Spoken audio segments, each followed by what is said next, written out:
Hey guys, welcome to our final episode of the webinar series of things you wanted to know. We've been very fortunate with an amazing lineup of speakers looking at a whole bunch of different topics. Today, we're going to top it off with a bit of a creme de la creme, how to be successful as an individual beyond dentistry, beyond what we do clinically day to day, but something that we can take with us wherever we go, whether it's in dentistry, whether it's in our lives, whether it's in business. So we're very fortunate. We have someone who's been very successful in this regard, Dr. Kinnar Shah. He's has a practice in New South Wales, Smile Concepts, has been running that very successfully for, I think, over close to 20 years now, I believe. And then he's been CEO of Creative Coaching Concepts and coaching in general. And that's been kind of a passion, especially over the last 5-10 years, and something that's been building and accumulating, and lots of very successful working with different clinics, working with different people, working at coaching and the mindset and how to go about changing and I guess creating the habits that we need and to be successful people. Because we were just talking about this before, but a lot of people feel that they have very individual problems. But a lot of the time, if we start talking to people, we realize, especially in business, that a lot of the time there are things that come up very often for a lot of people, and there are ways to deal and work with that. Now, not to say that's an easy way. It's a very hard, and as everyone knows, behavior and changing behavior is one of the hardest things, and that's something we try with our patients, but trying with ourselves, we realize it's also very challenging. So without a further ado, I know Daniel's been very fortunate. He's gone to one of his presentations live, and we were talking about the energy that we get there. I know. Look, and I know that if there is anyone who can bring the same level of energy that they do in person as they can online, I think it's got to be Kinnar here today. And so I'm really excited to see what he's got for us. And I know that if you ever have the chance, you really should get out there to see him in person. It was one of the first things I did as a dental student. Kinnar's actually nice enough that he runs some stuff. It makes the barrier to entry pretty low to try and check out some of his stuff and understand what he's all about. And it was just mind-blowing. And the energy in the room, I think, is phenomenal. So if anyone has the opportunity, I highly recommend it. And not only to actually hear him speak, but actually just to mingle among like-minded people. And I'm sure Kinnar will be the first person to tell you that the people you surround yourself with, they are who define your success. And being surrounded by the types of people that Kinnar brings together, I think will set you down the right pathway for sure. So without further ado, let's kick things off. Yeah, so we'll introduce Kinnar. We also got, again, we're very fortunately sponsored by Modern. We have Leighton, he's going to represent. He's a practicing dentist in Melbourne, associate, become practice owner, very successful in his own right. And he will share a little bit about his story later on. So as Daniel said, let's get the party started. Kinnar, the floor is yours. Hey, what's up, everyone? Thank you for our lovely introduction, guys. More humble to be here, being here and just adding value to all the listeners. I don't even know how many listeners are right now here, so I'm trying to get savvy with my computer here. But just super excited to be here, super excited to share with you the 7 secrets to becoming a super successful dentist. So once again, thank you very much, Alex. Thank you very much, Daniel, Leighton, all you guys making this possible. And, always great to add value and helping each other out as colleagues. So just wanted to kind of start by just thanking everyone and also thanking everyone who's tuned in today to learn off a few things. Now, I'm not claiming to be the most super successful dentist in the world. I've been through ups and downs, and I want to share with you those things and what has brought me to where I am today. And let's just make it more fun and exciting. So the first thing I want to start with everyone is just kind of let everyone know that while you are here, just chill out, relax, maybe have a Budweiser or a glass of wine. I don't care what you have, or a glass of water, but I just want you to chill and just kind of keep your mind open to what I'm going to share with you. I've been a dentist for now 20 years, and I've kind of have, that much experience to share with you what I've been through my journey. It's one of those kind of things that I've been there and done that. And I've got a t-shirt to prove it. I got to show you this t-shirt. Look at this t-shirt. It says what? A badass dentist.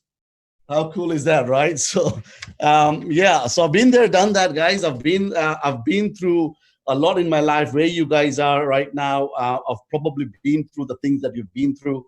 And I've learned a lot from my mistakes. So I want to share with you guys today as much as I can. And I want to start by also saying that there are not really 7 secrets. There are a bit more, but I wanted to narrow down this to 7 secrets. I have about 60 minutes with you guys, 45 to 60 minutes with you guys. So I am going to be fast. I'm going to be furious. I want you guys to be mind open. Take a pen and a paper and take some notes today. So take some notes as you're listening to this, and I'm sure that this will be recorded and being presented to or shared later on as well. So here we go, guys. So a bit about me, a very quick thing about me. I was born and raised in Kenya. I don't know how many of you have heard about Kenya, but it's called the land of Hakuna Matata. I'm sure most of you have heard Hakuna Matata, which means pretty much no worries, right? So Hakuna Matata is something we constantly say in Kenya to things where we're all chilled out. So I was there, born and raised there. I spent about 18 years of my life in there. Then I moved to the land of Scotch, or the land of whiskey. And the whiskey, and I like to call it the land of culture as well, which is Scotland. So I studied my undergraduate degree in dentistry in Glasgow, University of Glasgow, did my undergraduate there. And then I've moved to Sydney, and I've been in Sydney for the last 20 years of my life, right? So that's the part of my journey. Now, there's so much to share of my journey, so many lessons along the way I've learned, but I guess that there will be a time when we meet that I'll be able to share these with you. So I'm going to jump in straight away with my PowerPoint I've made, so I can run through some of these nuggets I want to share with you today. So let's go there and do that first. Just give me a second. All right.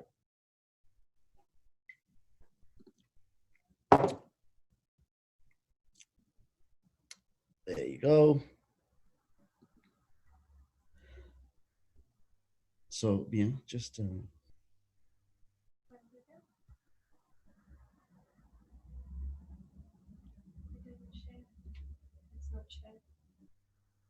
It says there that it is shared, but it doesn't share with the audience. Go back, do it again. Okay. So guys, just hang on a second. I'm just about to share this. Is it Alex? I'm not sure, Alex, if you're sharing something that I can't share here. It's working well. Is it working well? Yeah. Okay. All right. Okay. Show active speaker. I can't see myself.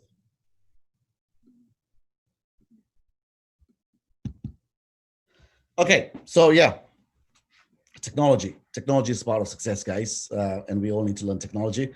And I'll talk about that a bit later on. But yes, 7 secrets to becoming a super successful dentist. So before I start, I quickly wanted to share a little bit of a story. Here we go. And like I said, I was a dentist. I've been a dentist for 20 years now, right?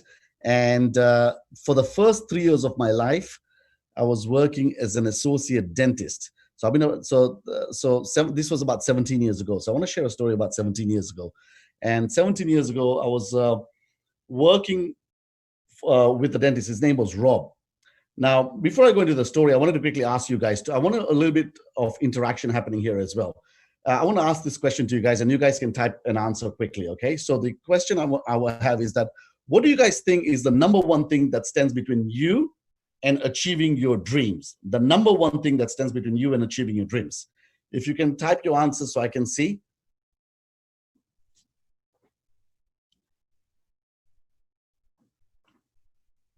I don't know if I have chat here, so sorry guys.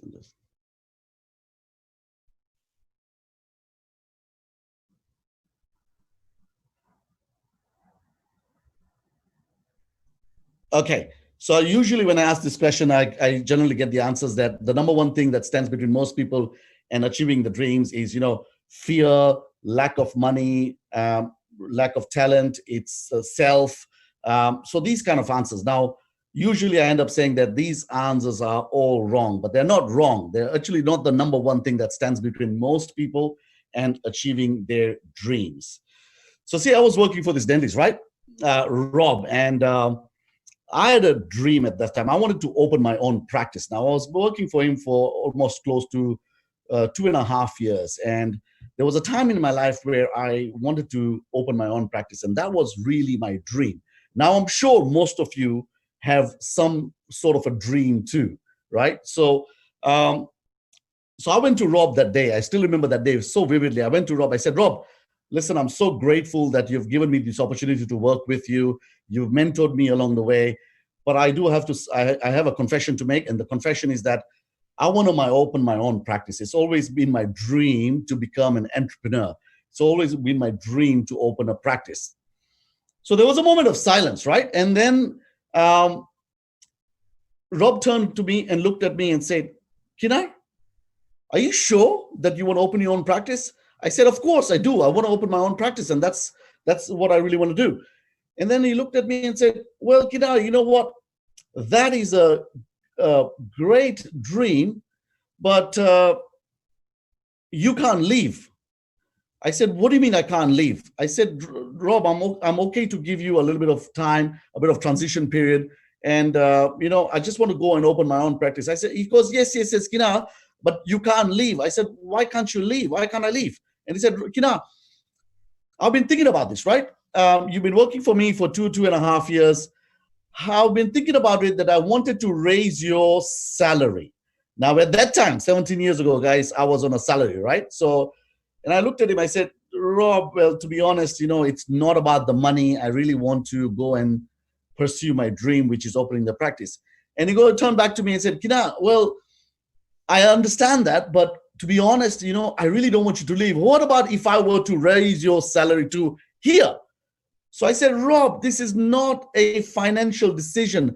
You know what? Actually, I like to call it, it's a dream decision. I want to pursue my dream. I want to open my own practice. Once again, he said, yeah, I understand. But what if I were to raise your salary here? Now, I kept on saying, and he raised it 4 times. I kid you not, right? And that's the time I said,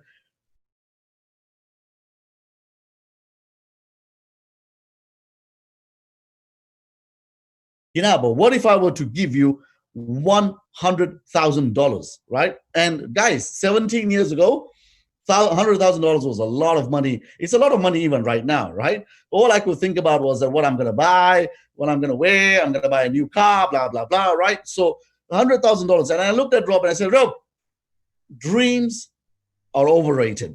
Now, most of you think, right? So that's a good thing I say that. But at the end, I turned back to him and I said, Rob, to be honest, I really need to go back home and I need to ask my missus about whether this decision is right or wrong, right?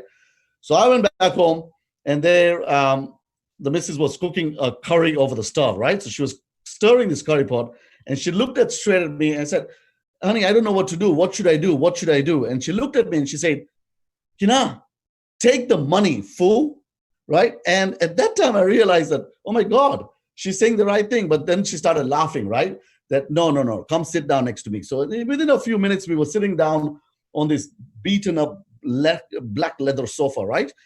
And at that time, she looked at me and she told me something which I'll never forget. She said something along the lines of, you've been dreaming about owning your own practice for the last 2 years. You've been talking about that you always wanted to own your own dream practice. And I don't care how much money Rob gives you, but your dream is not for sale. Now, that was deep, guys. At that time, it struck a chord in me. The reason it was dream and it was really deep is not because that the number one thing that stands between you and achieving your dreams is something along the lines of fear, a lack of resources, lack of motivation, anything like that. But the number one thing that stands between most people and achieving their dreams is actually something good that's settled for.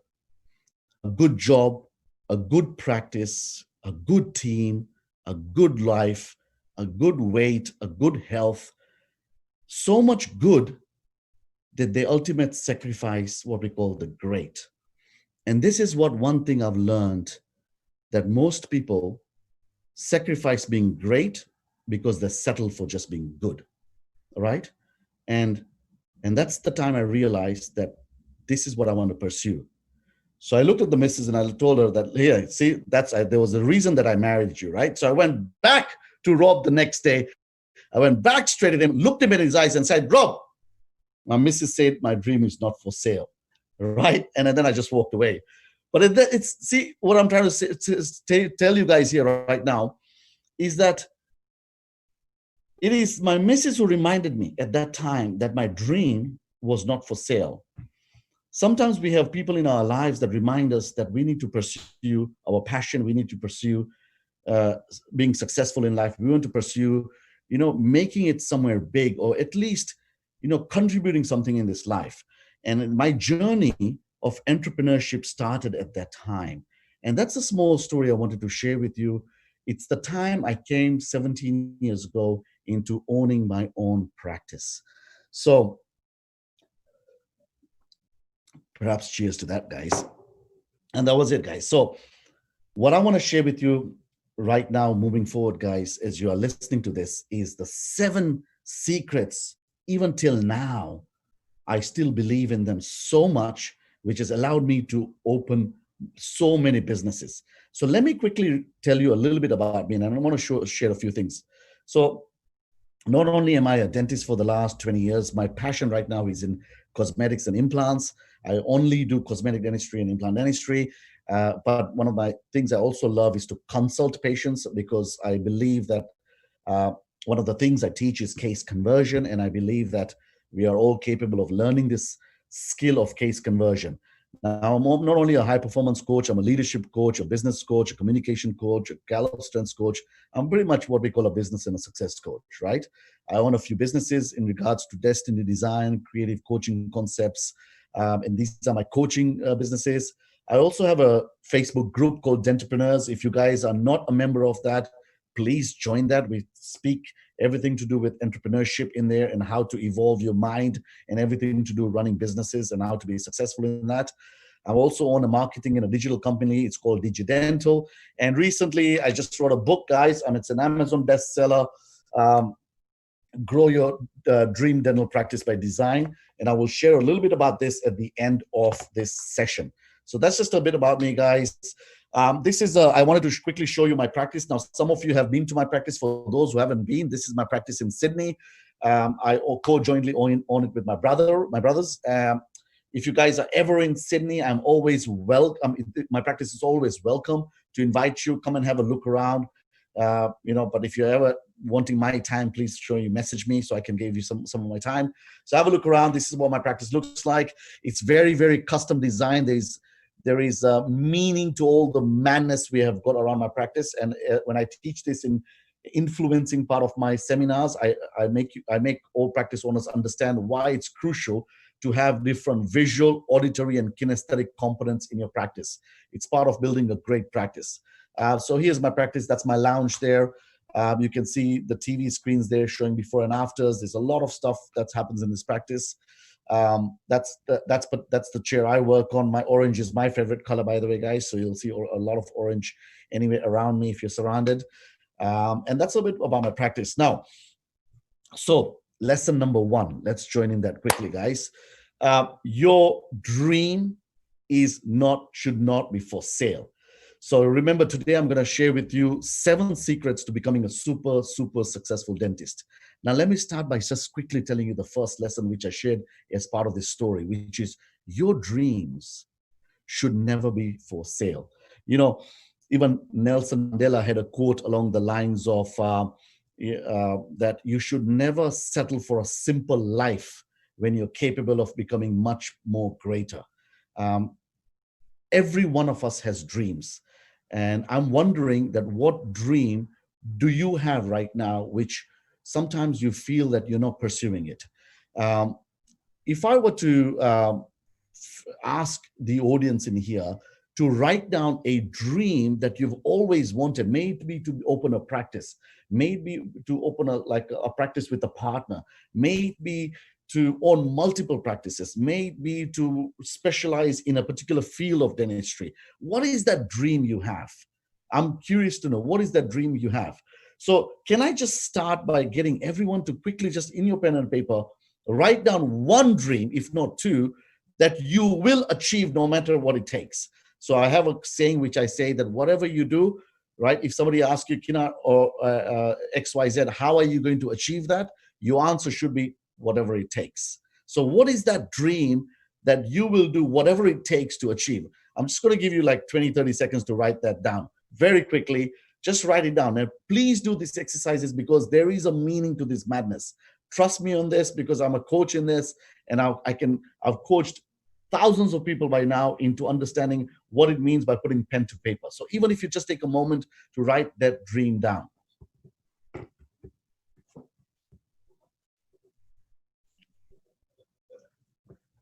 Can you get me that here? I want to see.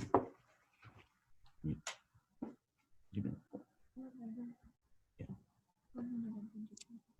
So whatever it is, guys, write this dream down, right?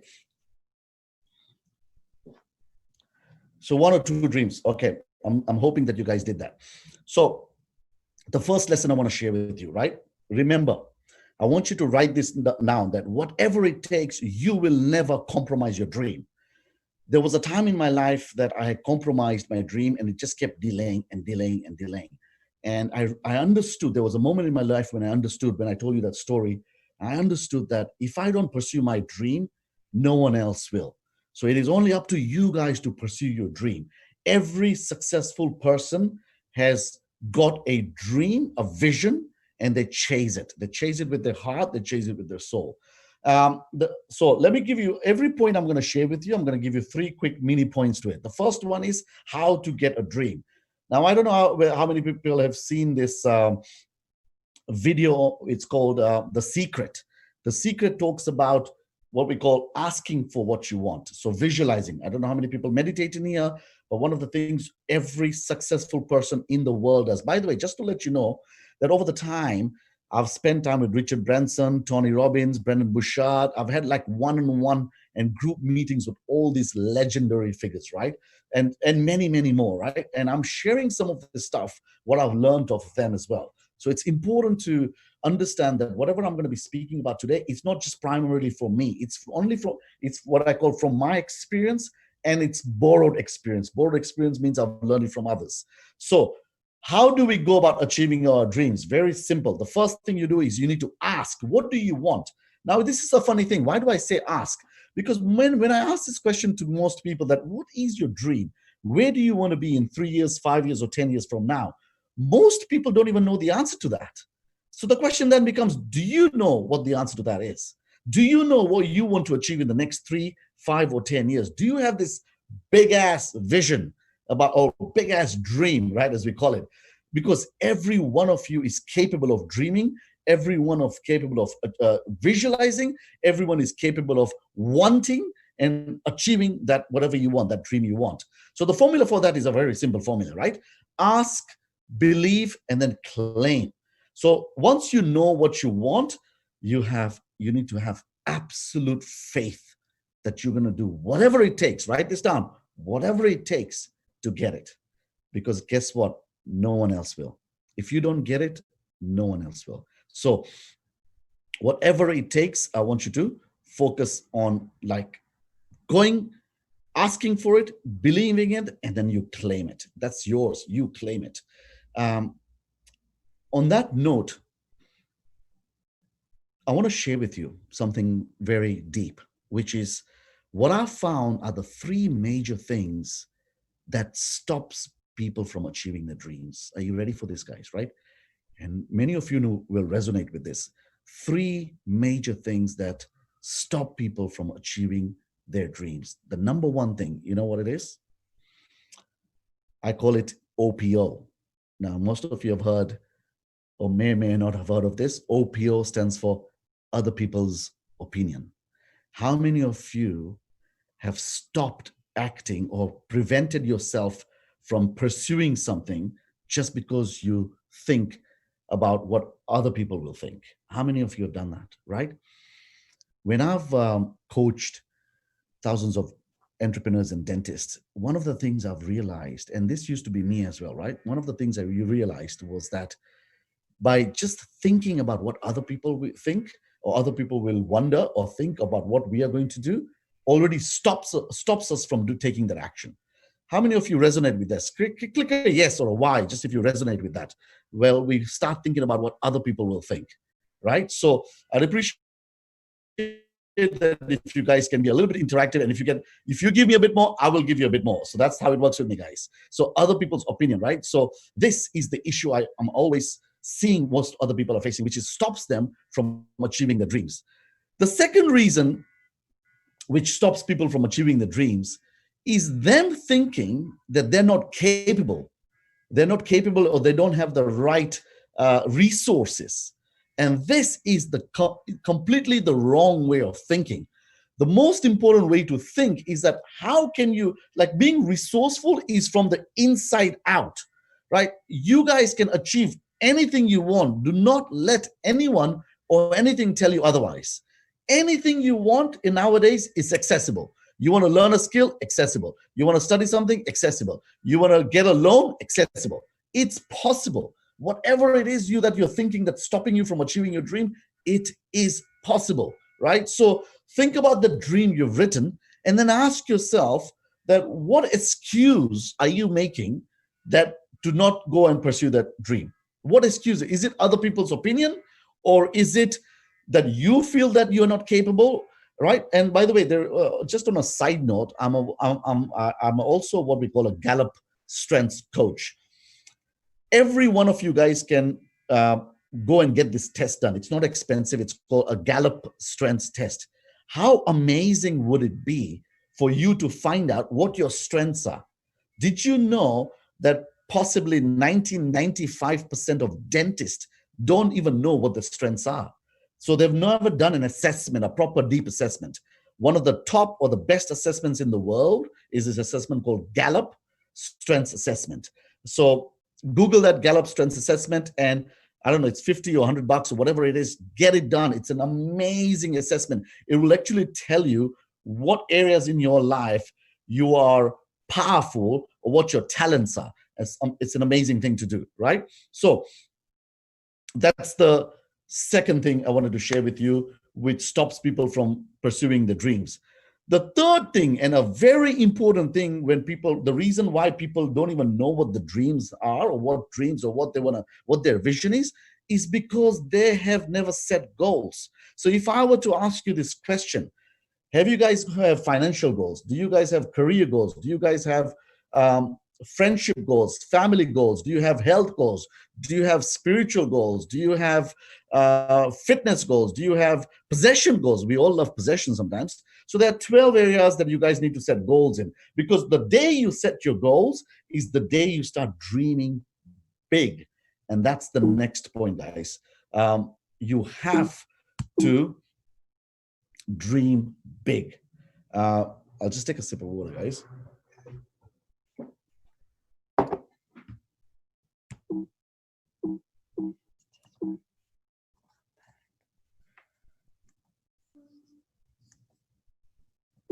Okay, so my computer's a bit.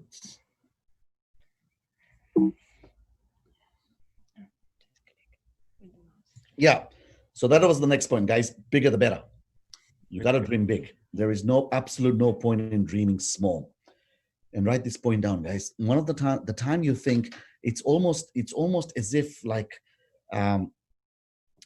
reach, what you know what that quote is, reach for the, when you aim for the moon, you end up on the stars or something like that. It's along the same lines as that. Bigger the better. I need you guys to dream big. So whatever you do, whatever vision you have, like, amplify it. You don't keep it small. I also do that with when people come and ask me advice on opening practices. When you're wanting to open a practice, dream a bit bigger. If you're ever thinking of having a 2-chair practice, dream a bit bigger, have a 3-chair practice. Just be a bit more bold, take more risks in life. All successful people in life I've ever met in my life, right, and it has been in my journey as well, is taking risks. The bigger, the better. You have to dream big. And the next one is understanding that every dream will have sacrifices. So sometimes people ask me, right, how do you manage to have a work-life balance? let me tell you this, guys. When you're in the journey of pursuing your dreams and your vision at the early years of your life, even when you're setting up a practice or you are specializing in some clinical skill or whatever it is, you will have to put the hours in, right? There will be times when you will sacrifice going out with your friends. You might sacrifice going out, I don't know, clubbing or partying. You might sacrifice some family meetups because you are burning the midnight oil. You are out there working till late. And every successful person I've ever met, once again, has done this at least for a handful of years, at least for like 2, 3, or 4, 5 years. I say at least for 3 years, you really have to work hard. And in that work hard mode, you will end up sacrificing a few things. So just be prepared for it. Don't feel guilty about it. That's my point. When you reach a stage, guilt sometimes or emotion takes over you. And this is the time you need to remember and remind yourself, listen, I have a vision, I have a dream, right? It's a big, nice vision. It's a big dream. I don't care about what other people are going to say. I am very resourceful. I'm going to find out how I'm going to get this done, whatever it takes.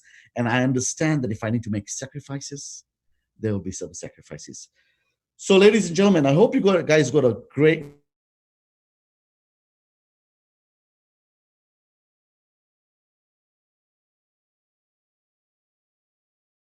become super successful, by the way. The reason is that they will never have a dream in the first place. So it starts with the dream of something big, bold, and to make your life better out of it, right? So I hope you guys got some value of it. Please hit me a yes if you're enjoying this session so far. And if you want me to pump up the energy, I can always do that. So yes. Oh, people are loving it. We're reaching for the stars. Yeah, there you go. All right.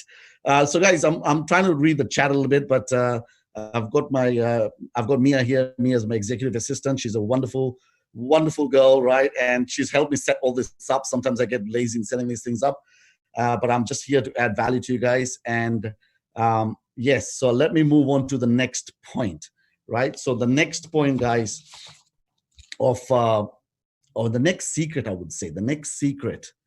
And this is a super, super important secret, guys, right? Is once you have set your goals and set your vision and set your dream, you have to raise your standards, right? You raise your standards. You just, like, you know how I said in my story that you have to go from good to great. There is no settling for the good. Let me be very clear on this point. Anyone right now, any dentist right now, and you know, a lot of you know a lot of dentists as well. Look at them, right? So if you really do study successful people, also successful dentists and dental practices, you've always noticed that they don't settle for good. They always aim for great. Not only setting up a practice, but as being a dentist as herself, when they're doing clinical skills, right? They will go and study. They will go and master that skill, right? For example, if you guys are learning about, I don't know, implants, right? Don't settle for just one course or two courses. Learn from various people. Online webinars nowadays, there's online modules you can learn. You can attend seminars as soon as we are back to normal. There's so much you can do, but master your craft. Don't settle for good, go for great. That's raise your standard, guys. The next ethics. Your work is an outward manifestation of an inward change, as I always call it. Now, let me tell you this. Most of you think, and most of you are brought up with this belief that you don't need to work hard, you need to work smart, right? How many of you have heard about that? You don't need to work hard, but you need to work smart, right? You guys have heard of that, right? Let me tell you this right now. That's bullshit. You need to work hard and smart. You can't just work smart and not hard, right? You really need to work hard and smart. And the working hard is what I call work ethics. To reach to a level where I have been even in my life right now, to build what I've built, to study what I've studied, to build a practice like this, we have worked our asses off to build this. So you know how I said for the first 2, 3, 4, 5 years, in any project you do in your life, in any dream you're pursuing to achieve, you really have to work hard at it. Don't let anyone fool you that it's just being smart. Yes, of course, you need to be smart, right?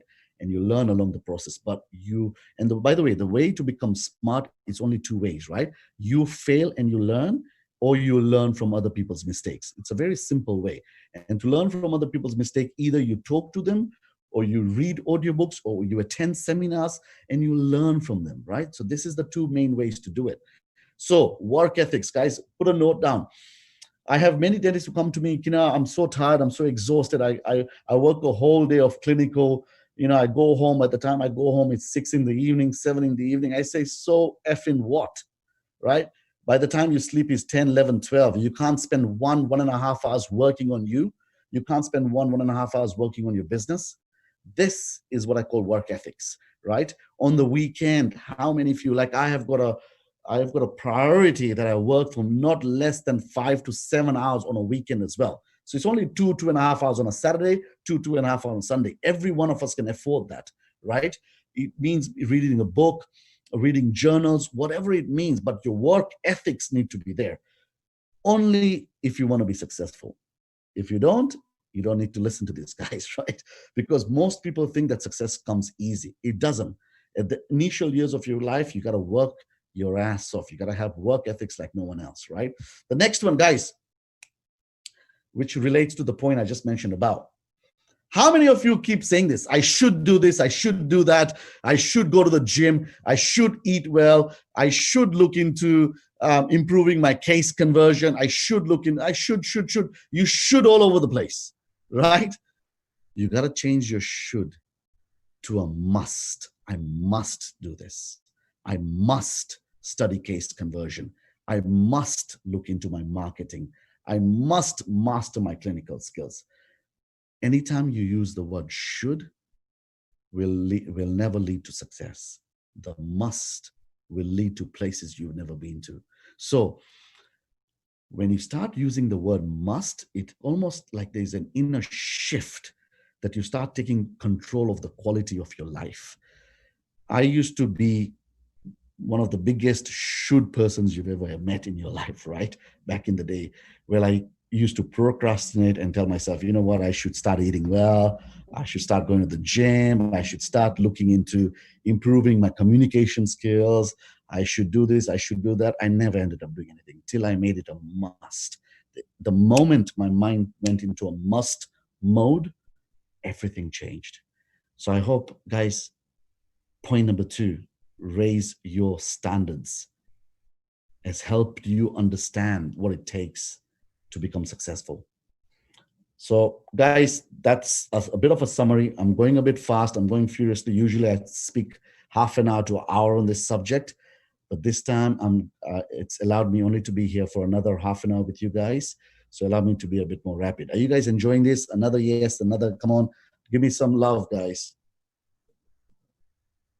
If you're liking this, give me some love.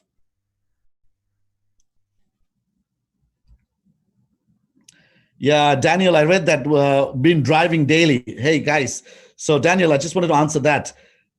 You can work while you're driving. Most people, yeah. You can work. I mean, by the way, just to let you know, usually takes me about 30 minutes, 35 minutes to get to work because I drive into the city. Out of the 35 minutes, 25 to 30 minutes, I listen not to music. I listen to audio, podcast, something learning. That's part of learning. That's part of work ethics. So most people I know is blasting their radio and listening to, I don't know, Kyle and Jackie, or I don't know, some crap on radio, right? So this is not what you do. Imagine that, Daniel, you're spending about 2-3 hours on work, man. You can get so much work done there. Like dedicate 80% of your 80% rule, always 80-20 rule, 80% of your driving time. Make your car a university, right? Make your car a university. I love it. How cool is that, right? So 80%. So man, I look forward for driving because I always learning. By the way, the same thing I do when I'm exercising.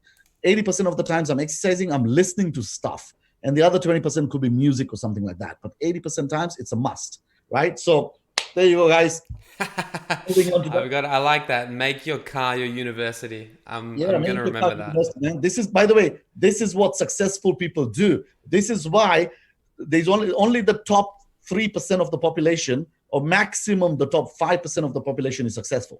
And that's statistic, right? Most people dream about being successful. Most people talk about being successful, but they're really not, because they don't walk the talk, because they don't do these kind of things, what is required to become successful. And once you do them, you get into the habit of doing them, right? So, but it takes the initial momentum to get into these kind of habits. But guys, but plus enjoy the journey. You gotta love it. Once you have a dream, once you have a vision, once you raise your standards, man, there's nothing to love. It's passion, right? So guys, go for it. Let's go for point number 3. Surround yourself with success. So much. Look at that picture, guys. Like, it's a million words there, right? And I say that Alex and Daniel, you both say that you guys need to surround yourself with success. It's very, very, very, very, very, very important, right? You are the product of your environment. By the way, if you're the smartest person in the room, you're in the wrong room. You need to be surrounded by people who actually ignite your passion, people who talk about dreams, people who talk about positivity. By the way, on that also note that surround yourself with success. There's too many dentists I meet, and one of the things I find out in their initial analysis is that they're hanging around with the wrong people, especially the people who are always talking about negative things in life. They're focused on negativity. They're focused on unnecessary things in life. Listen, we all have, productive hours during the day. What kind of conversations do you want to have? So there's something called growth friends I speak about in my seminars. Most of us will not have more than 2 or 3 growth friends in our lives, right? Ideally, you want to hang around with clubs. One of the reasons I opened this Dentrepreneurs Club is so that like-minded people hang around in there. We talk about how to improve each other. We talk about how to add value to each other. We talk about, just inspiring and motivating each other to take action, to make the right decisions to progress you forward. So surround yourself with success. Once you surround yourself with success, Tony Robbins always used to say this, you model other people's success. So for example, there was a time I remember that I got obsessed learning about cosmetic dentistry. And I wanted to go and learn from some of the best dentists I knew at that time. This was talking about 15 years ago, 17 years ago, who were doing veneers on a regular basis. So what I did was I just went to them, I overshadowed them like most of we do. And I kept asking questions like, teach me, show me, let me assist you. How can I help you? Let me help you. Whatever it takes, whatever it took. But I went and modeled their success. Same thing happened when I was looking into opening a practice. I spoke to people who had successful practices. I said, what's your process? How did you open this? What did you do? What resources did you have? You model their success. It's almost saying, do not reinvent the wheel. Somebody who's already done it, go and model it to them. But don't leech off them. This is an important rule. Don't leech off them. First, you add value to them. Add something to them. You give, you take. You give, you take. It's always like that. Model success. Number 2, important thing. This point, guys, is so important. And what I wanted to share with you is that what happens when you have a parachute and you land, right? If your parachute is flat, you slam down on the ground. But if your parachute is in a canopy, you land safely. What I'm trying to give that analogy is basically that there's too much people giving opinions nowadays in every bloody subject of life, right? In anything you think about, too many people. Sometimes they give so many opinions that you may get confusion. You never take action.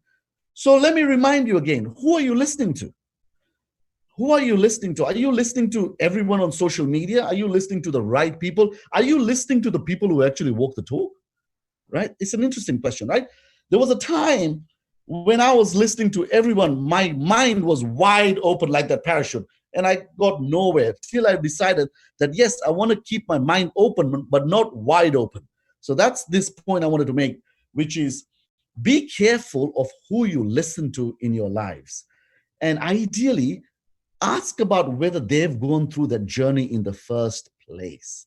If they haven't gone through that journey, there's some things I haven't gone through in my journey. And if you were to ask me, I probably will now tell you, listen, I'm not the right person to ask about this, right? And I may help you find someone else. But even you guys, right? If we want to talk about implants or cosmetics or opening a practice or becoming successful, case communication, case conversion, coaching, anything to do with your teams, like ask the right people who've been there and done that. And don't listen to too many people's opinion. The next point is very straightforward. Go where you are celebrated and not tolerated. Your peers, your proximity needs to inspire you to be and to bring out the best in you. You want to hang around with people who are helping you celebrate your successes.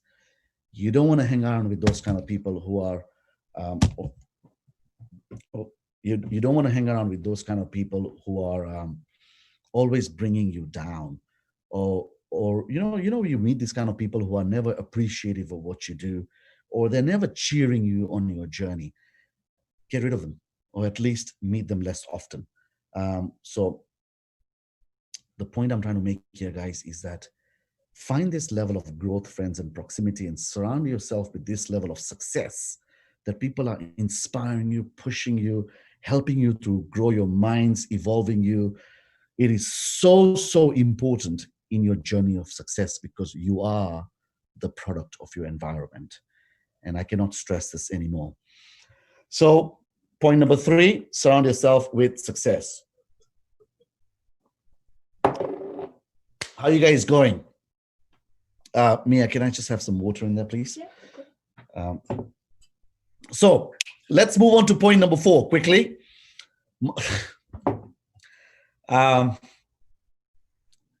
If there was one skill, people ask me, which would make you the most successful person in the world, and you need to learn this, is the art of communication. If you want to be successful in life, whether as a dentist, as a practice owner, as an entrepreneur, as a father, as a mother, as a friend, as a community leader, I don't know, as a president, I don't know, whatever it is that vision or dream is, you need to learn the art of communication. Like, if you understand that, guys, like, this is a mind-blowing point, as much as it sounds that it's a simple point. When I realized I realized this only 10 years ago, about 10, 12 years ago, right? When I realized this, I had this bulb going in my mind, right? I'm like, oh my God, I have all this other knowledge in my life, right? All these clinical skills, all these courses I've been to, I've been to non-dental courses, all this, but we don't progress if we cannot influence, inspire, and impact other people in our lives, and including our patients. I mean, I had a patient today, right? And the patient came in, literally, I was the 4th dentist they were seeing, the 4th dentist, right? And to be honest, I mean, ended up doing almost close to a $45,000 treatment plan, right? But that wasn't the point. The point was that, why did that patient choose me?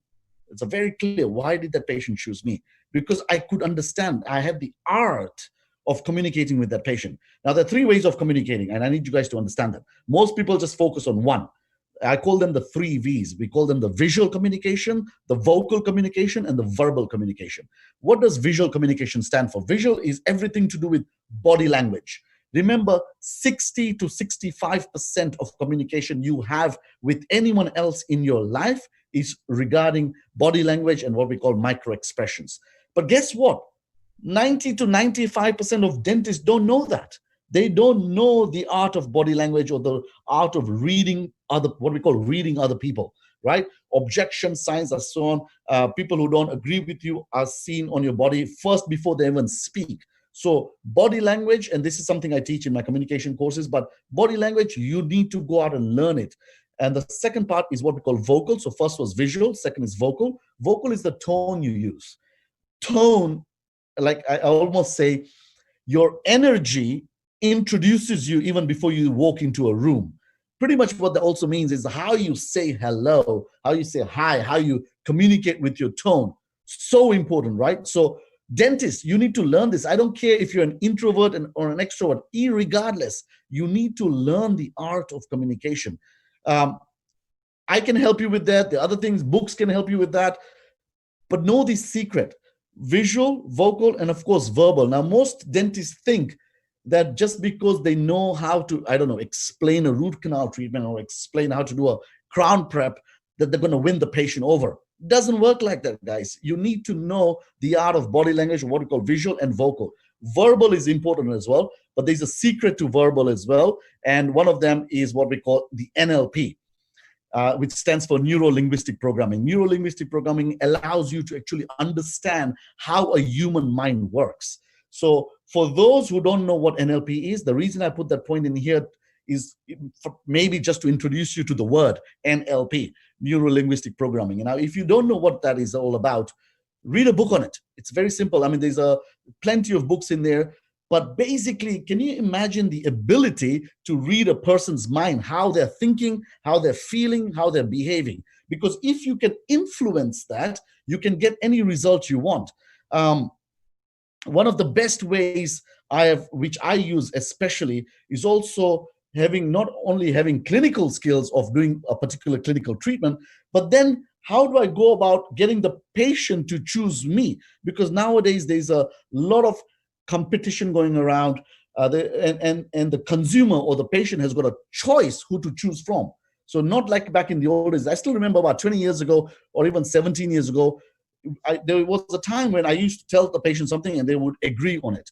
Nowadays, in the last 5-10 years, getting much, much harder. So you have to equip yourself with this skill. And guess what? Even if you're owning a business practice or you're a practice owner, leadership skills falls into this, communication skills. Your leadership skills is all about communication, all about body language, all about how you are expressing yourself. So guys, how important is this point, right? Not only in case conversion, which is super important for all us dentists, right? By the way, one of the reasons I only work 1 or 2 days a week nowadays is because it has allowed me to see higher end cases, and the higher end cases in dentistry was my dream, was my vision for dentistry, right? And it's allowed me to see that.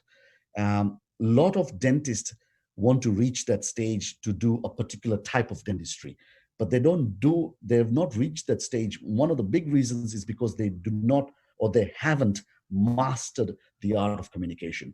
So if I were to give you that one skill, non-dental skill rather, to learn, is the skill of influencing, inspiring, and impacting other people.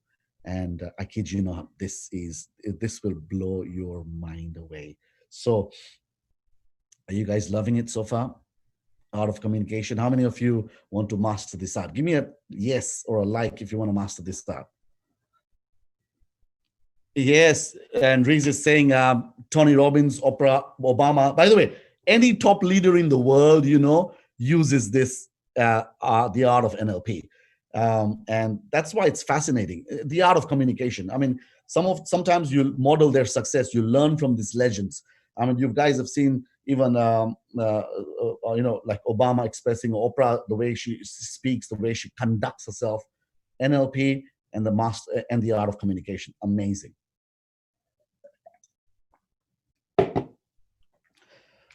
So yeah, ready for the next point? I don't know how I'm going with time, guys. If you can let me know. Should I carry on? Do you guys want to know the rest of the points? Right. All right, let's keep going. I think this is awesome. I think everyone's loving it. There's a lot of great engagement. So, all right, okay, good. So, guys, I'm going to keep going on. So, just a recap of what we've learned so far. What was the first point? The first point was everything to do with having a vision and dreaming big. Like, do not compromise on your dreams. Set your dreams, set your goals, and have big dreams. The second point was raise your standards, right? Do not settle for good, go for great. The third point was surround yourself with success. Your environment will dictate how successful you'll become. So the things, the people you hang around with, and the people you and the things you read and listen to will dictate that. The fourth point is what we spoke about. This master. This is the number one skill you have to master. It's a non-negotiable. I call it a non-negotiable. If you want to be successful in life, like I'm talking about super successful, this is a must. So write that down. I must do this. Not I should. I must do this. Right. All right. Be super strategic in your approach. Now, this is an interesting point, guys. Right. one of the things I've learned in life is that anything you want to achieve, any mission, any goal you want to achieve, there is a slow path and there is a fast path, or what I call the accelerated path. Then also in the same segment, there is a average way to do it and there's a great way to do it. And my point of this is that be super strategic. Super strategic means do it in a great and a fast way. Great and a fast way, right? So for example, just to give you some examples, we all have a system. Like most people, when I ask them about case conversion, let's just talk about case conversion. How do you go about when a patient comes with asking for getting their teeth straightened, or they want to do some cosmetic work? How do you go about them presenting your options in your case and all that kind of questions? What I hear at the most time is a haphazard way. So they don't have a strategy to actually take the patient from A to Z, where the patient at Z is saying yes to them. All right, sign me up, help me get this, help me achieve my dream, help me achieve my goal. Because that's what we are there for. That's why you've studied so much. How to get them to say yes to your treatment recommendations, to your expertise, and to your authority, right? So, strategic way, not in a haphazard way. Same thing applies in marketing, for example. For those who own your own practices, how's your website? Is your website strategic or is it a basic systematic website? Same thing with when you're doing SEO or AdWords or social media marketing. How are you doing that? There's strategic ways to do it, strategic great ways to do it, and then there's a regular and simple ways what everyone is doing. So strategic is something in my books. The reason I use this word strategic is I found out that successful people in their lives, in anything they do, they have a strategy to it, right? Even in setting up their practice, building their practice, growing their practice, they have a strategy to it, right? And some of these strategies are, of course, secrets, right? So you got to go out and learn them, right? They're not your stock standard on the internet or Google, you'll get them. You need to learn from the experts who've been there and done that. So that's the difference between a strategy and a system. So in my coaching, I actually come and coach dental practices in 10 strategies where they can exponentially grow their practice. It's one of the things I'm passionate in teaching dental practices and their teams and how to reach that. One of the things I want you to think about, I don't know how many of you have read the book Start With Why, right? So this is about that why, how model. Why are you doing what you're doing? So for example, I asked this question to dentists in particularly, right? If you have a landing page on your website, say it's an implant landing page, and then you've got someone landing on your landing page, what is the purpose of that landing page, right? So if you don't even know what your purpose of that page is, what the page is, most dentists say, oh, it educates my patient for what an implant is. Yeah, that's true. But what's the ultimate purpose? What's the ultimate why? The ultimate why is for the patient to bloody pick up the phone and call you. That's the ultimate why. Now, if your landing page is not doing that, then you don't have a strategic page. You have like a normal systematic page. So even in a simple thing like a website, you need to be strategic. When the patient calls, is your front team trained strategically to convert that phone call into an appointment? Because the only purpose of that phone call is an appointment. Because if you're not converting to an appointment, somebody else will, right? So again, you need to have a strategy on that. So ask yourself, why am I doing what am I doing? And then what's my strategy? That's pretty much the why, how, and what model, right? And you need to with intelligence and come up with ideas. And the best people to do this with is your mentors, your coaches, or people who are already running super successful practices. Like, think about this. Remember, like at the point I made, do not keep your mind wide open.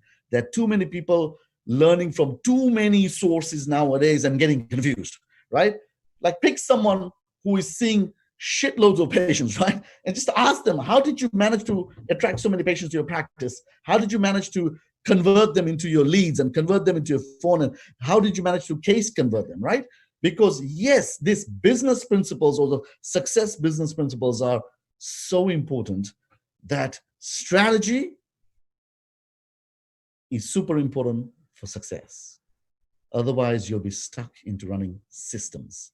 which will be slow and painful and expensive. So learn from the best, learn the amazing and the great strategies in anything you do in life. Same thing like, for example, in the gym, right? What's the best way to be strategic? Just get a personal trainer, because a personal trainer can train you on what exactly to do, and also nutrition. They can also talk about nutrition to you, right? Compared to you rocking up to the gym and just doing whatever you want.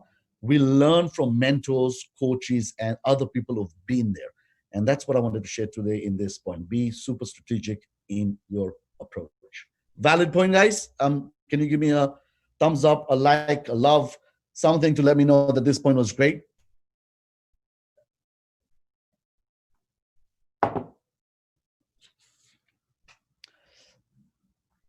Wow, we've got a lot of people watching this today. Amazing. All right, guys, move on to the next point, number six.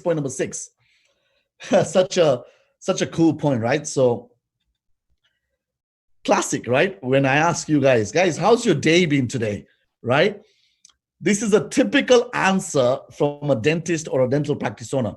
Oh my God, it's so busy. I was so busy. Everything was so busy. Everything was so chaotic. Have you felt that? Have you heard yourself saying that? Right? So recently I made a summary of the book, The 4-Hour Work Week, on Dentapreneurs Facebook group. So if you guys haven't seen that, first of all, join the group for you guys who are not members. And basically it was about focusing on productivity and not activity. Activity means you're busy. Productivity basically means that you're focused and you're getting shit done, basically, right? You're getting work done. So busy compared to getting results. There are too many people I talk to who are so busy in their lives, but at the end of the month, when I ask them, what are your results? What have you achieved? It's so minimal, right? So look at every area of your life.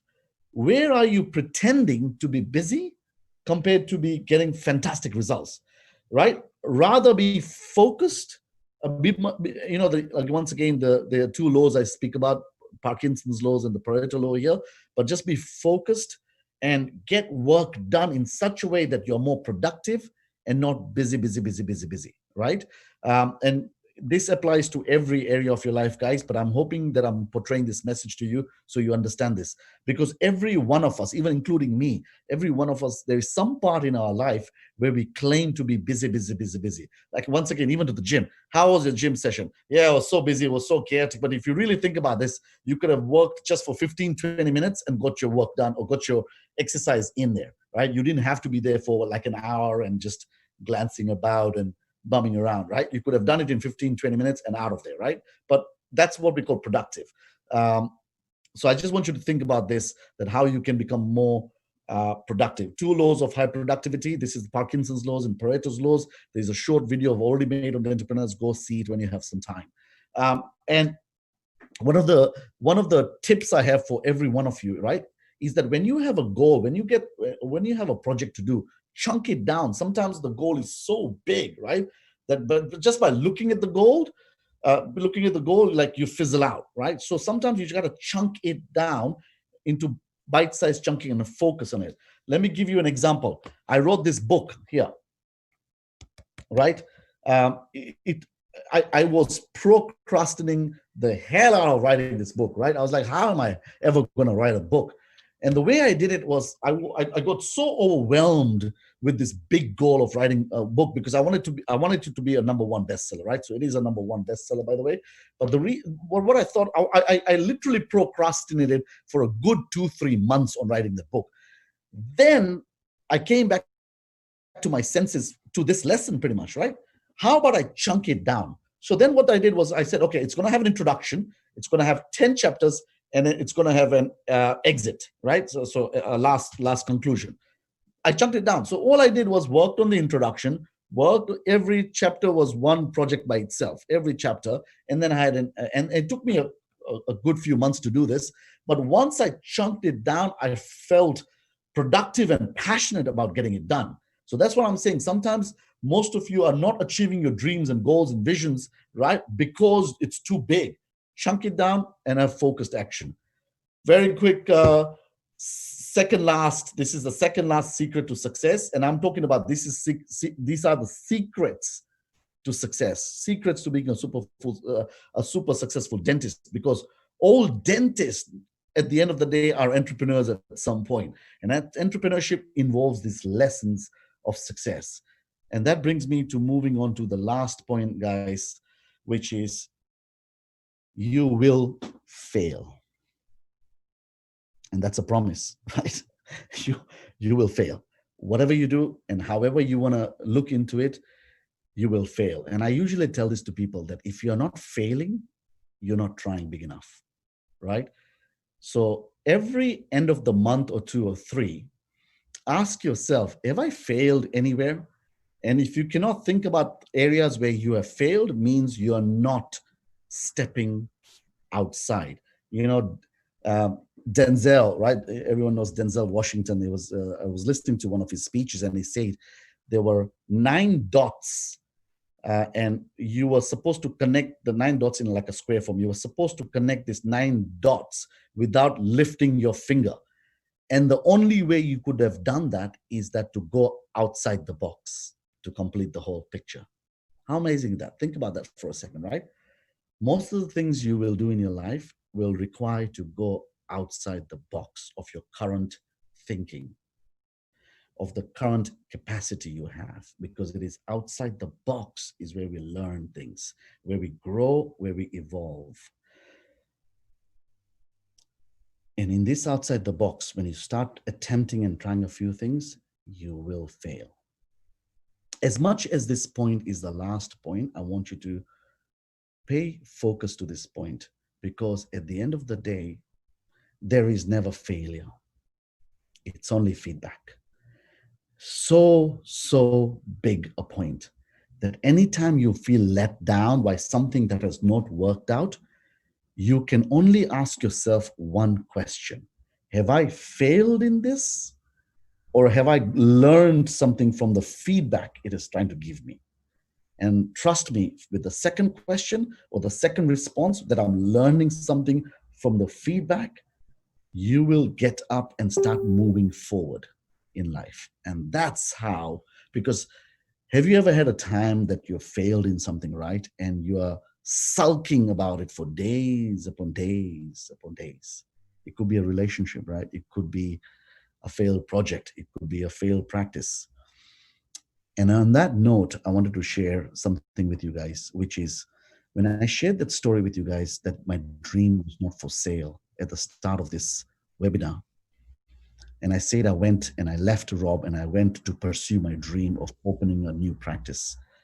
This was 17 years ago. Not many people know this, but my first practice, I failed. I closed shop. I went pretty much bankrupt in my first practice, right? And it was a vulnerable time in my life, and it's a vulnerable time for me to share this even right now. But that 1 year has taught me so much that now I have one of the top practices in Australia here.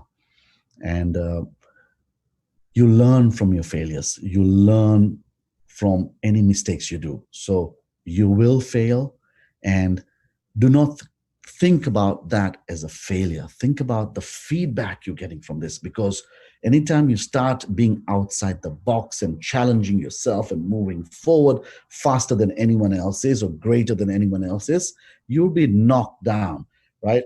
You know, I still remember that song back in the day. What was that? Mama said, I'll knock you down, right? So you will get knocked down, but you got to get up and start moving forward. Failure is the key to success. And I want you guys to be prepared that many people you meet will talk about success being all glory, or a straight journey from A to Z, right? It's not. It's a convoluted journey where you're failing a few times along. And the way to minimize your failures, by the way, is to model other people's success. Hang around with successful people, learn from their mistakes. But there will be times where you will fail too. And It's okay. Be proud of the moment that you went outside the box, you tried something, and it's okay. It's always okay. And if it's not okay, it's not the end, guys. So it's always okay, right? So FAIL, further alignment in life. That's what I like to call it. Further alignment in life. And with that note, guys, I wanted to sum up quickly these 7 secrets to success. Just a very quick recap, right? The first one was, if you guys all remember, was what? Your dream is not for sale. Make sure you have got good goals, good vision. Number 2, raise your standards. Don't settle for the good, go for great. In anything you do in life, right? Try to be the best in it. Try to become a level of master or an expertise in that, right? Don't settle for just being an average person. Number 3 was surround yourself with success because your environment matters. Number 4 was master the art of communication, the visual, the vocal, and the verbal, right? There's, you probably will take a good amount of maybe months or year to master this, but come and attend some of the seminars I run, and I teach this subject to a no level, to a no brainer, the way you can execute communication in a masterful way, right? Number 5 was be strategic in your approach. Whatever you do in life, there's someone who has got a great and a faster way of doing it and achieving results. Find what is that, right? Right? Not everything needs to be invented by you. Find out what the strategies are and then go explore and go execute them. Number 6 was focus on productivity, not activity. Stop claiming that you're busy, busy, busy, busy, busy. Next time somebody asks you, how was your day? Stop saying you're busy. Why don't you say, you know what, it was very productive. I was productive, not busy, right? Because busy is a reflection of activity. And the last point, guys, that there is never failure. There is always feedback. And the more you learn from the feedback, the more forward you will progress in life. So, on that note, ladies and gentlemen, just a heavy session with you guys, or 7 points, 7 secrets, to be honest. If you really embrace the secrets, I promise you that you will become successful. I am here for anyone who wants to reach out, and my time is sometimes limited because I do a lot of stuff. But if anyone wants a little bit of piece of advice or something, please reach out to me. I'm always here to help. We do have some giveaways for today, the takeaways. So people who have hanged around till now, I have an amazing giveaway. So just before I hand it over to the moderators for this group, I want to share some of the giveaways. So by the way, so this is a great quote. I love this quote. What got you here won't get you there. I always remind myself about this, that whatever has even got me here, if I want to achieve more, I need to be progressing and learning more. So what got you here won't get you there. And there's one final quote for the evening. I want this to leave. And this is a very deep quote, and I cherish it in my heart, which is, when you turn your worry into worship, God will turn your battles into blessings. And I really love this. And in times when even when I'm down emotionally, physically, mentally, spiritually, I always remind myself that in these times, God will turn my battles into blessings. So have faith in whoever it is, have faith, whether it's the higher being or the God or religion, whatever you're in, just have faith in life. So here we go, guys, coming into giving some takeaways. 2 free tickets I'm giving away. I don't know why I'm feeling so generous today, right? So being infected. Yeah, Daniel, you know the I don't know whether you know, but you know the quality of this seminar. This is one of the most intense seminars I run. 100%. It basically teaches you how to case convert, right? And basically close more cases. How many of you want to close more cases? This is a strategy. It's a strategy, a strategic approach on how to close cases. And once again, when the seminars are open, I think we're planning to run the first seminar in Sydney in July, sometime in July. But there's going to be one in Sydney, one in Melbourne, and one in Brisbane. I'm giving away 2 free tickets today worth $1,850 each, close to $2,000 including GST each, right? So Daniel, Alex, you happy with this? I'm giving this away. Wow, that's insane. Yeah, I didn't know we were doing a giveaway. I'm excited Yeah, now. I wish I could. I'm just think, sad I can't be in the giveaway. I was going to say, Daniel and I will obviously be excluded, but we're happy to figure out and help you out. Yes, I'm excited for the members. That's beautiful. Yes, but here's the catch. The catch is very simple. There's an email address there, info@creativecoachingconcepts.com.au. Email me 1, 2, 3, 5, 10 lines, whatever you care. I don't care. Why do you deserve this ticket? Right? So it does involve some work because I want to give it away to someone who at least takes 5-10 minutes of their time emailing me on why I should give this away. And Mia and I will go through these emails. We'll choose the best 2 responses. Pretty much, it's a very simple thing. We'll choose the best 2 responses, and we will give this prize away. Daniel and Alex will then announce the winners to who it is. Right? So would that be cool? That would Beautiful. be amazing. Yeah, if Mia could put the email address in the comments there, we'll get that out to everyone. Yeah, but I'm expecting everyone to have a pen and a paper, right? So write that down. That's true. Yeah, you should. If you haven't, you've been missing out. It's a recorded webinar. Repeat it for everyone. Get access to it. What I was going to say is before we go through a bit of Q&A, we'll get Leighton on. We can change the screen share over. Leighton, thanks for sticking around with us. No, Leighton, my pleasure. and this is, I think, a lot of what Kinnar is saying about, having a mindset, having goals, and then taking steps towards it is, Leighton's a practice owner himself. He's someone who's been through it, who's, like Kinnar, also wanted to take and elevate his practice to another level. So more than you guys already know, they've been amazing in supporting this lecture series and webinar series. Leighton will go through a few things. Kinnar, if it's okay if we just get a change of share screen. Yeah, no, 1 second. I'm not finished yet. Oh, no. Well, there we go. What am I interrupting? 1 minute. So that was one of the 2. So I'm giving away these 2 free tickets. Send an email to us, pretty much explaining why you deserve this ticket. Very simple. It's pretty straightforward. Be a bit creative. I like humor. I like to understand where you're coming from the deep within, right? The second giveaway, I do have chosen. Wow, there's another giveaway. The second giveaway is announcing my book today. Anyone who doesn't buy it, you can buy it off my website, kinnarshah.com. There's a section on there where you're going out to books and buy the book. But I want to give 2 books free today. It includes, the book is close to $20, but it will include postage and handling. But I'm going to get the team here to choose 2 people to give away this. So guys, I'm going to leave that with you guys to choose. But from the generosity of the Kinnar family, right? Absolutely. we're gonna give this book away, two free books away to 2 winners, right? So, but I'm gonna get you guys to choose it. Daniel and I think Kinarshah.com. But anyone, even if you don't, by the way, win this book, right, guys, get it on Amazon. It's, if I'm not mistaken, it's about $7 to $9. But it's an amazing book which will shift how you exponentially grow yourself and your practice, right? And there's no doubt I have in that. It took me blood, sweat, tears, effort, sleepless nights to write this book, right? And the last thing I just want to quickly share with you is join the Dentrepreneurs group. I mean, Alex and Daniel are already members of that. Leighton, I think you're a member as well. But if you're not, just we're inviting each other in each other's groups. The whole idea is to grow in communities. The whole idea is to learn from each other, share with each other, and be united, not separated.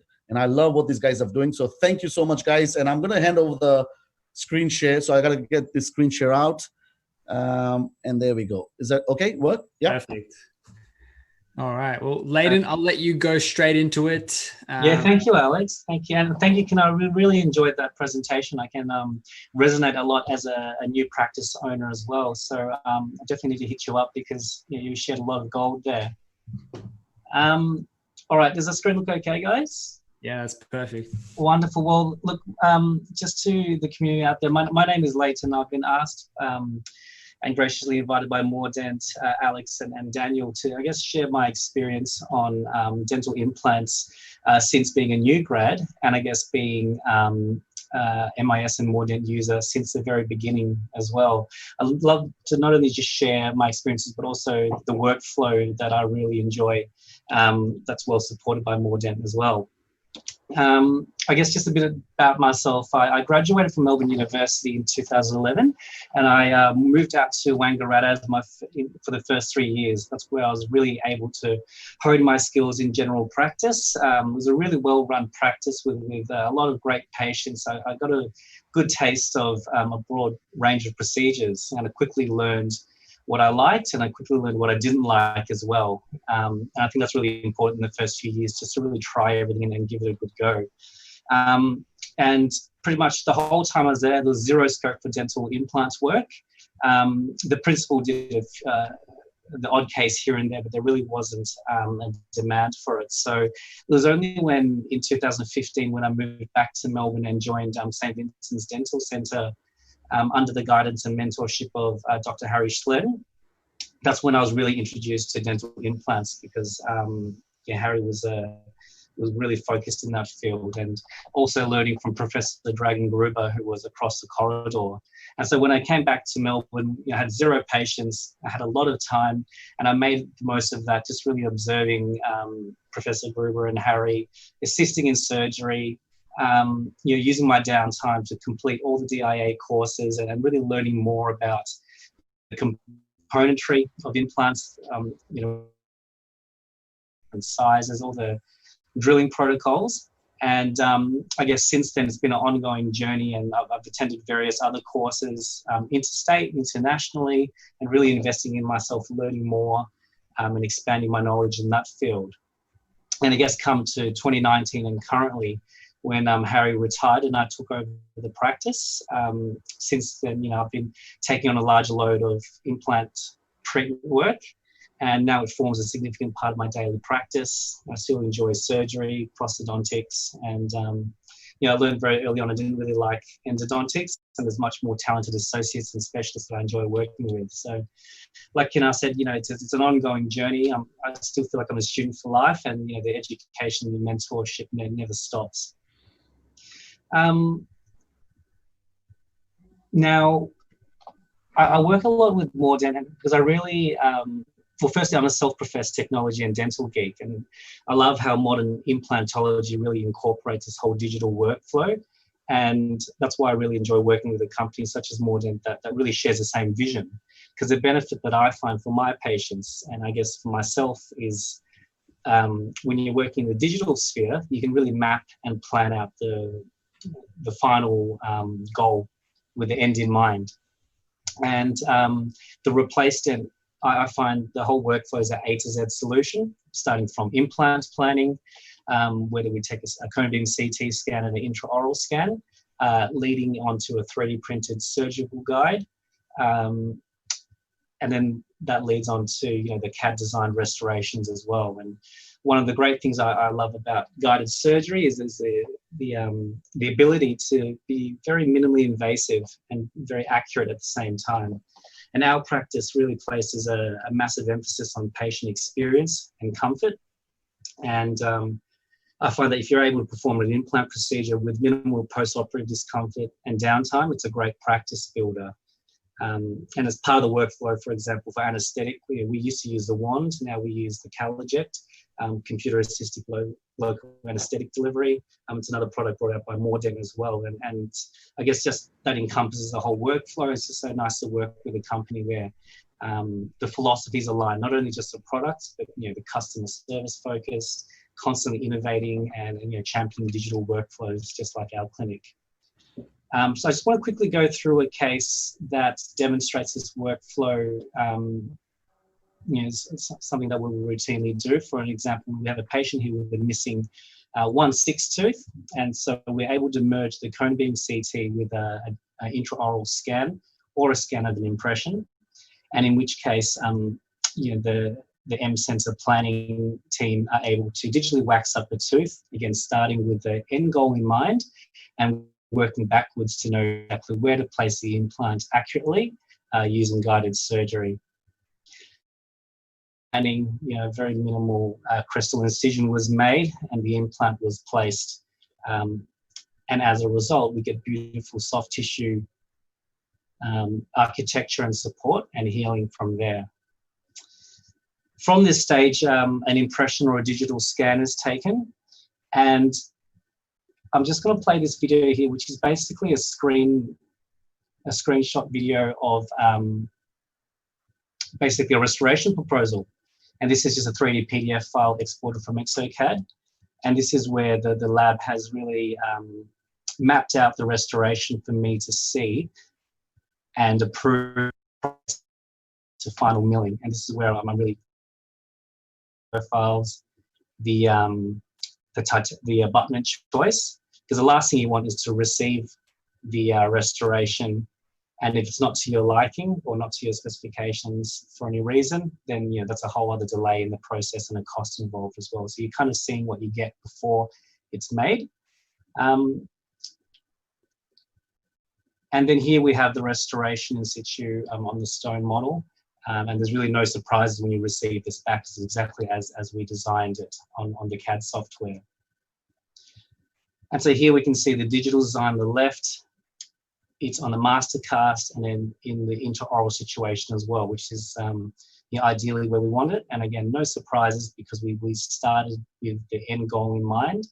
I'm currently building a house at the moment, and it's a common analogy. You measure twice, you drill once, or you cut once, and nothing's more important than in implant dentistry. And so I find, we're very well supported with the planning team from Moordent, as well as a laboratory team as well. And final radiographic check shows that the placement and the bone has healed quite adequately there. And so again, this just outlines the process from A to Z, from digital planning, implant placement, to restoration and the insertion. And I guess what we're really trying to avoid is a situation like this, where I didn't place this implant, but you can tell it was probably done freehand and not planned with a restorative goal in mind. And as a result, the patient came back with this restoration that was collecting plaque in this overhang. The buccal cantilever resulted in the abutment fracturing as well. It's just a very unhygienic, uncleansable restoration. So even though the implants may be beautifully integrated in bone, end of the day, we want to provide the patient a tooth, not the implant. And I guess applying these same principles for single teeth, that can be applied for multiple teeth, for bridges, for full arch cases. And again, as long as the basic principles are applied and you have good support from the lab team, the implant team, the implant sales reps. I've learned so much. I've learned just as much from the lab and the sales teams as I have from my clinical mentors as well. And so, just want to quickly share that with you guys, and just wishing you guys all the best on your journey moving forward. Thank you. Thanks so much, Leighton. I think that's, the documentation there is amazing. And that's really, I've only started that journey, and I can, already kind of enamor a lot of what you're talking about. Very basic cases, but exactly where you show, doing basic principles, but also having that planning and support behind you, which is awesome. It's having a good team to support and guide you on your way, because, you're never going to know everything. And it's good to learn from the experiences of others. Absolutely. Surround yourself with successful people and successful businesses and successful support teams, and, it'll make, yourself and be a success as well. Kinnar, we'll get you back on. We might change that. Wonderful. We'll go through a bit of Q&A. I know it's getting late for some people, but we'll hit home a few points. Answer a few questions people have. I'll start with something very simple. Someone was asking, what's the best way if you're a dental student or dentist to come and observe? Is there an email or a practice number? What's the simplest way to come with that? What's your preference? Just before I answer that, Leighton, very amazing presentation. I really loved how you are showing us digital technology on implants and all that. Amazing. This is a must skill for everyone to learn. I'm super glad that you shared that. So every part of being successful is learning technology and evolving with times. Nowadays, 80 to 90% of surgeries I do is guided, so it's so important to learn the skills. So amazing. Thank you for that. Appreciate that. Regarding the question, guys, tough luck finding time with me, right? So I don't know, just contact me. Messenger is the best way to, like Messenger, if you're in town, but you got to give me notice, and you may not be able to hang around the whole day, but maybe catch me on doing one of the procedures. That would be amazing. But sometimes if you want to come in for a coffee chat and have a quick 15-20 minute discussion, I'm open to that as well. But I do want to be upfront with you that it's hard to sometimes get time with me. So just message me and we can work something out. I'm sure I can work something out. Yep. I think, and we're also very grateful for your time tonight, and the giveaways and the 100%. books. So Something Daniel and I weren't aware of, so we're very grateful. I guess I'll dive in. There's a couple questions that I found were kind of the most interesting from what I could see. One was, and I think is the challenge that a lot of us have, we have big dreams, we have big goals, we do our best in, I guess, the elements that you've mentioned, but how do you keep yourself motivated in the long term to reach those dreams when obstacles come about? I'm sure many people have had big goals, big dreams, and then coronavirus came about, and things that were possible, even the day-to-day things that were possible, were no longer possible. What's a mindset or strategy to go around those things that do come up on a daily basis? Yep, great question.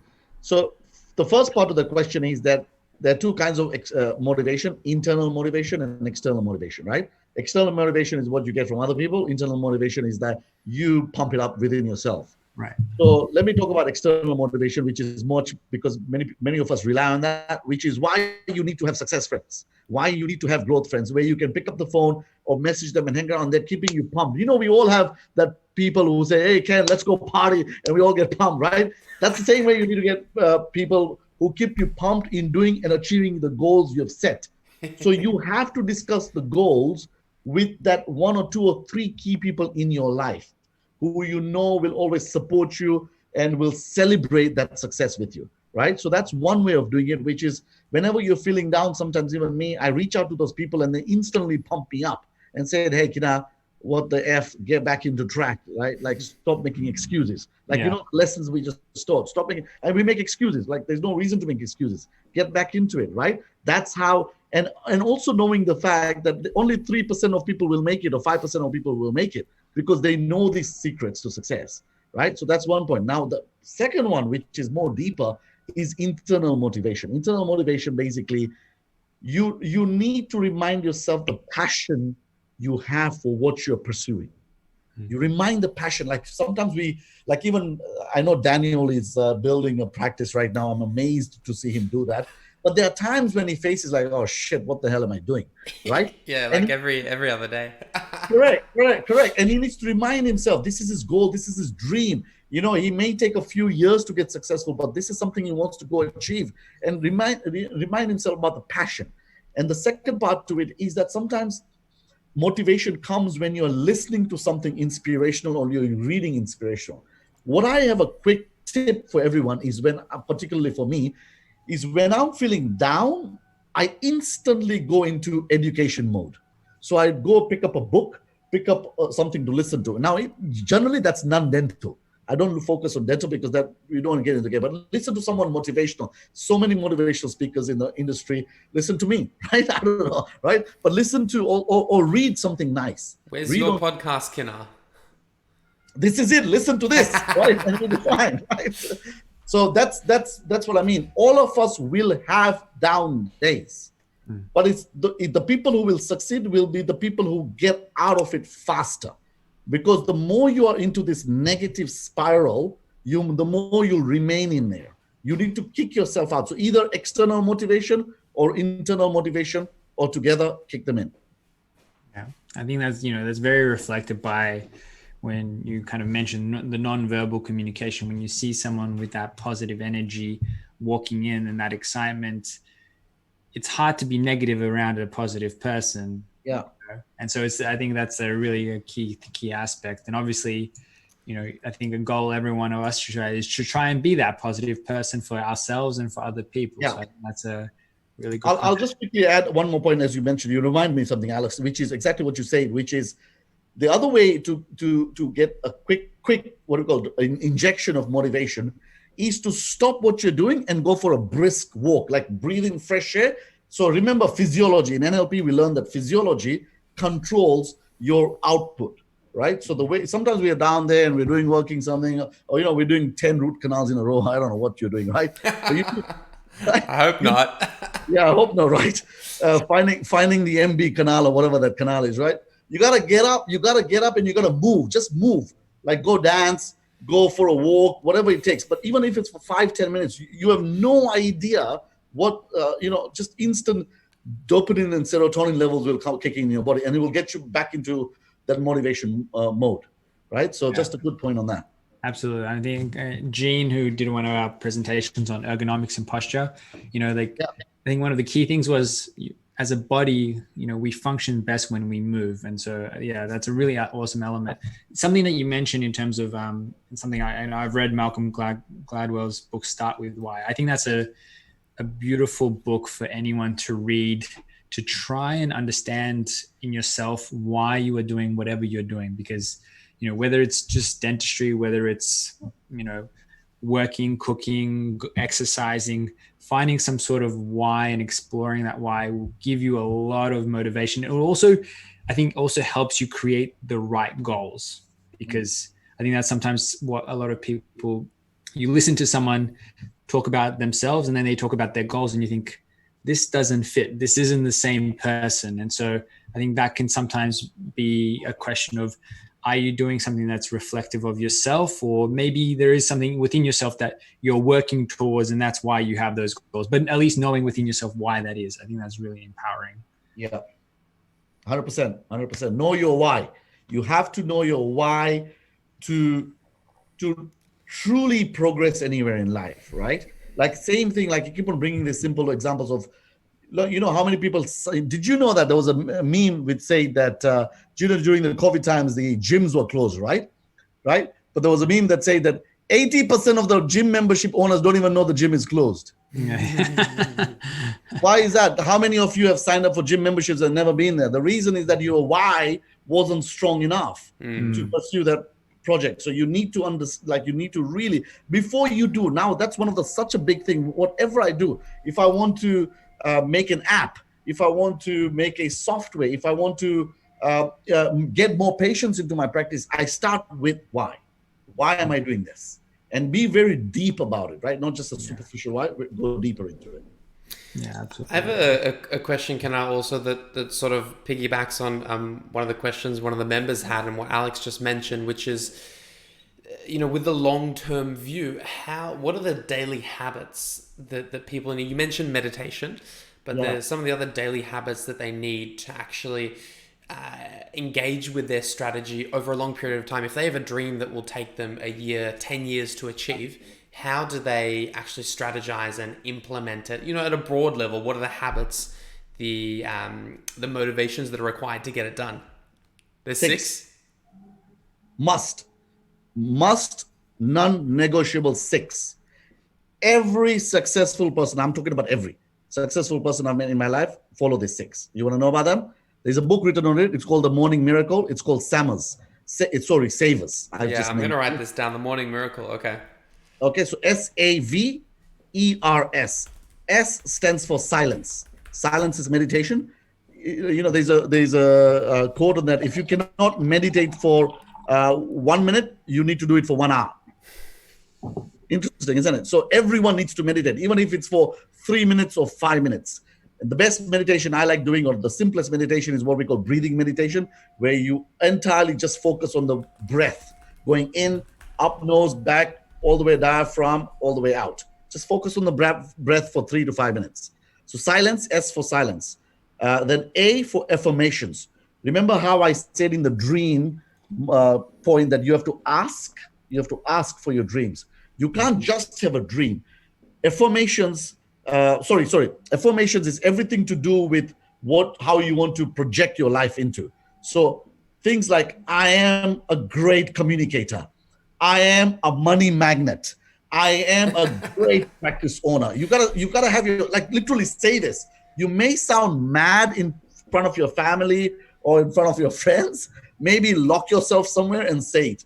But the best way to do it is in front of a mirror or just sitting yourself and just saying it out loud. I am this. I am this. Remember, I am, not I am going to be. I am.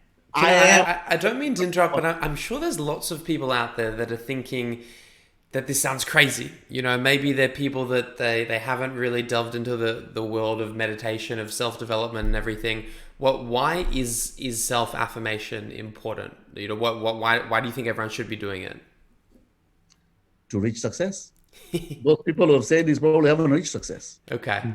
Very simple answer. So we can talk about this point in details, but I just want to get to the point that sometimes, you know, the successful people say, never argue with the point that you haven't done till you've experienced it yourself. Okay, so you got to try it first. 100%. So I've probably, I mean, I don't know how many of you, any of my Sammers in there probably will say that, like, it's a habit they do on a daily basis. And ask them, like, and you need to have, and by the way, how long do you take to affirmations? 1 minute, right? The best way to do it is 3 times a day, morning, lunch, night. Like, even in your lunch break, just sitting by yourself when you're having lunch, 5-10 affirmations. I am this, I am this, I am this. Just say it and watch the miracle that happens after that. I kid you not. Like, it has happened in my life. This is why I'm sharing with you guys, and I've shared with so many others. And by the way, there's a book written on it. So it completely discards what I have to say, but what other people have said about it, right? Yeah. So quickly, silence. So Daniel, I hope that is the direct way to answer that. Yeah. Silence, affirmations, and then the third one was visualization. So you dream about it. You literally vividly imagine it. Like, for example, Daniel, when I opened my practice, remember the time I opened my practice, I was also imagining patients walking into my front door. I was imagining the phone ringing. How crazy does that sound? Right? In my seminars, you have no idea. Now, I'm a speaker, as you guys know, like a big seminars. I imagine 50, 100 people sitting there, and you've seen that. Right? So this, you once you visualize it, the unconscious goes to work in making that happen. Right? So silence, affirmations, visualizations, exercise, no-brainer, reading. So E for exercise, R for reading. You have to read every single day, right? And the last one is scribing. So scribing what you want to achieve in the day, or your quotes, or whatever it is, you scribe it down. Savers, it's a formula. The author himself said you should at least spend 20, 30 minutes of doing all this.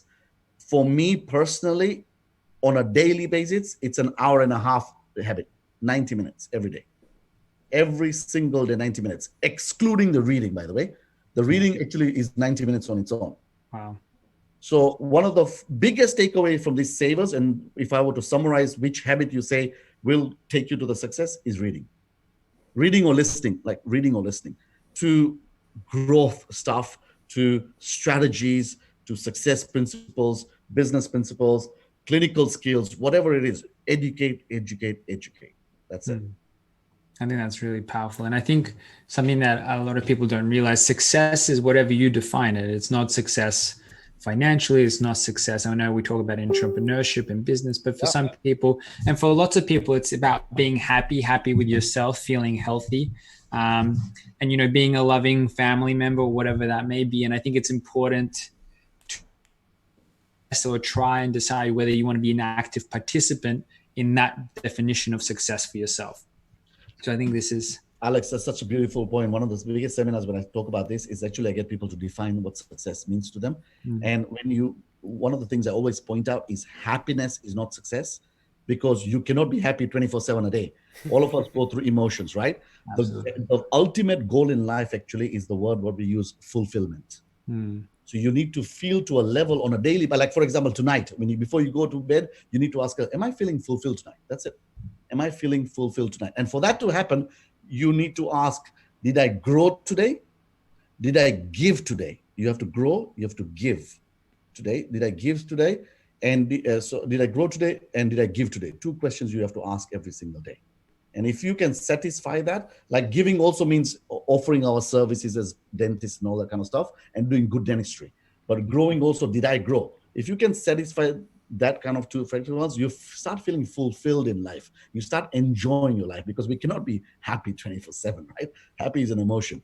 So yes, defining success, financial is just a chunk of it, but being fulfilled is the ultimate way to achieve success. And one of the big thing about this is sowing seeds for others. Like, you have to sow seeds for others to be successful. Super important. I think that's beautiful. Beautiful. Well, I think it's 9:30 for a lot of people. I'm sure Kinnar would love to catch up with you on another time, but that's it. And look, everyone, we want to encourage everyone to reach out to Kinnar. Obviously, you said Facebook Messenger is a good way. Definitely take a look in the comments, that email address to enter in the giveaway. Shoot through a couple lines about why you think you deserve to win. Again, I'm just jealous I can't win, because I actually haven't attended that particular module, but I think it'd be great. So good luck to everyone. And we're really, really grateful, Kinnar, for your time. And like Alex was saying, we're certainly looking forward to seeing where you go and working together more in the future. Yeah. Absolutely. Sorry. Thank you so much for just making this happen for a lot of Dennis. I mean, you guys have run a series of modules. That's right. Of webinars. That's right. We're at the end of the story. Yeah, and like, there's been so much feedback on your webinars, and you guys, not many people realize what it takes to organize all this. This takes a lot of effort, time, and you guys have dedicated that, and that to me itself is success, right? So I just wanted to kind of wish you both as well. Of course, we'll be keeping in touch, but thank you for this opportunity. Thank you for the audience and the listeners. Hopefully you got 1, 2, or 10 nuggets out of this, and God bless you all, right? And that's it. Good luck, everyone, and thank you, Leighton. You also absolutely my pleasure. Have a great presentation. Great community you guys have built, and thanks for having me. And a great presentation, Kinnar. That was really good. Appreciate it, Leighton. Don't stay back too late there, hey? I got to take a leaf out of your book, Kinnar, about working too hard or working too late. you need an executive assistant. I think that's what you're like. Step one. And I wanted to thank my Mia here as well. Mia as well for staying back. Right, your team. Without your team, you will be nowhere. Right, we all know that as Dennis, right? So we got to respect our teams as well. Yes. He knows it.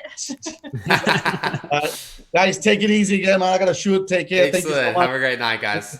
Nice. Thank you. Bye. And thank you to everyone for tuning into this series. It's been a really fun 8 weeks. Absolutely. It's been really exciting. Remember, we've got our June competition, case of the month for any young dentist, 5-6 years out. We're giving away $500 cold harsh cash. Do with it whatever you please. Masks, family members, gifts. So keep posting cases, and we'll announce a winner as well at the end of June, as well as the book giveaway. So really excited, and good luck, everyone, and stay safe and stay warm and look after each other. Excellent. Good night. Good night.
This is to end in fire, then we shall all burn together.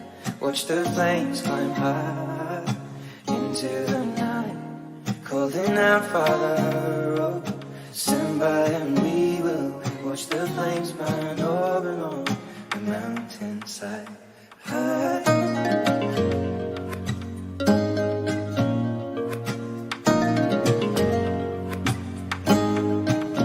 And if we should die, we should all die together. Raise a glass of wine for the light. crawling out by the road. Prepare as we will watch the flames burn over and on the mountainside. Desolation comes upon the sky. Now I see fire inside the mountain. I see fire burning the trees. And I see fire hollow in soul. I see fire burning the breeze. If I hope that you remember me.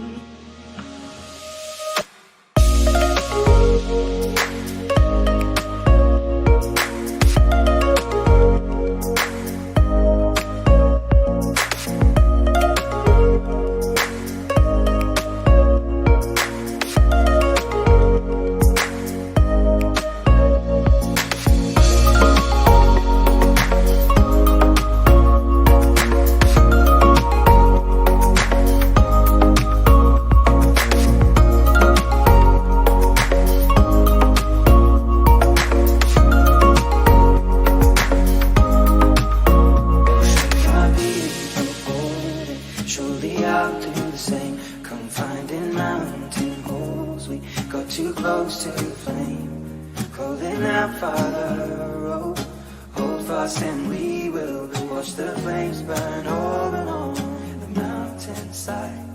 Desolation comes upon the sky. Now I see fire inside the